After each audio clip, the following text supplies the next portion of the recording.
Hello, हाय. तर आपल्या गप्पा टप्पा सिरीजमध्ये तुम्हा सर्वांचं स्वागत आहे. सॉरी.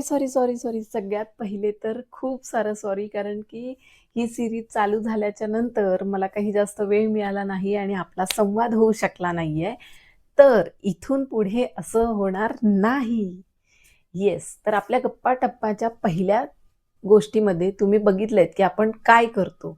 पहिले तर गप्पा आणि त्याच्यानंतर टप्पा. तर टप्प्यामध्ये तुम्हाला मोरल ऑफ द स्टोरी सांगितलं जातं. तर आज मी तुम्हाला जी स्टोरी सांगणार आहे ती आहे धैर्याची परीक्षा.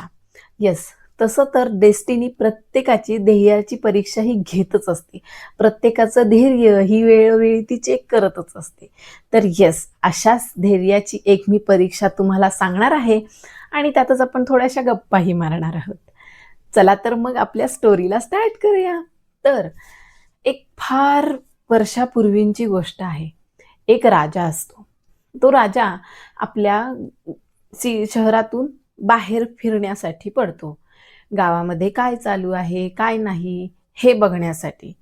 मग त्याच गावात तो फिरत असताना त्याला एक कोरडी विहीर मिळते आणि त्या कोरड्या विहिरीत तो वाकून बघायला जाणार, तर त्याचमध्ये त्याचा घोडा त्या विहिरीमध्ये पडतो. असं जर घोडा त्या विहिरीमध्ये पडल्यावरती राजा अस्वस्थ होतो. राजा विचार करायला लागतो, आता मी काय करू दे? तर तो सगळ्या त्याच्या सैनिकांना सांगतो, की "अरे, आता माझा घोडा खाली पडलाय, तर आपण काय करू शकतो?" प्रत्येकजण आपापली युक्ती लावतो आणि प्रत्येकजण आपापल्या युक्तीने त्या घोड्याला बाहेर काढण्याचा प्रयत्न करतात.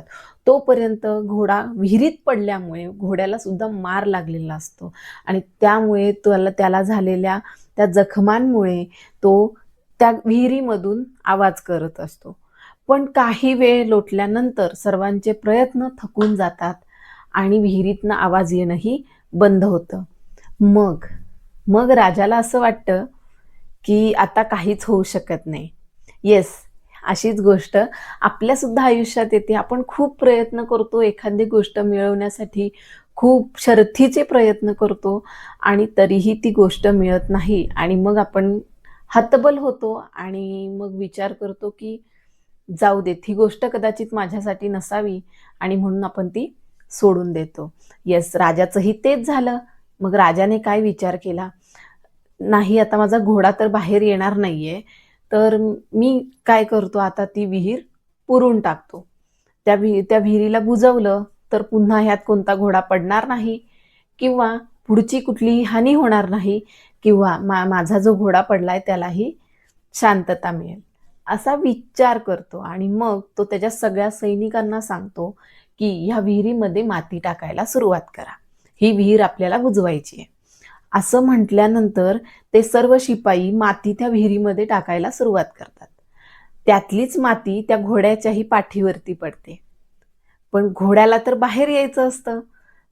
ती माती घोडा आपल्या पाठीवरची माती झटकतो आणि ती माती खाली पडते. मग त्या पडलेल्या मातीच्या वरती घोडा उभा राहतो. पुन्हा वरून माती येते. पुन्हा घोडा तेच करतो. पाठीवरची माती सरकवतो, झटकतो आणि त्याच्यानंतर जी माती खाली जमिनीवर गेलीये तिच्यावरती उभा राहतो. असंच करता करता घोडा वरती येतो आणि मात्र वरती आल्यानंतर घोडा त्या क्षणी पळून जातो. येस, तर याच्यामध्ये काय, की घोड्याने धैर्य धरून ठेवलं होतं, की त्याला विश्वास होता, की मी बाहेर येणार आणि म्हणून त्याच्यासाठी शर्थीचे प्रयत्न जे चुकीने का असेना पण झाले ना, तर येस, आपल्याही आयुष्यात गोष्टी अशाच घडतात, की आपल्याला असं वाटतं, की एखादी गोष्ट आपल्यासाठी नाहीये, आता आपण ती सोडून देऊया. पण खरं तर प्रयत्न थांबवायचे नसतात.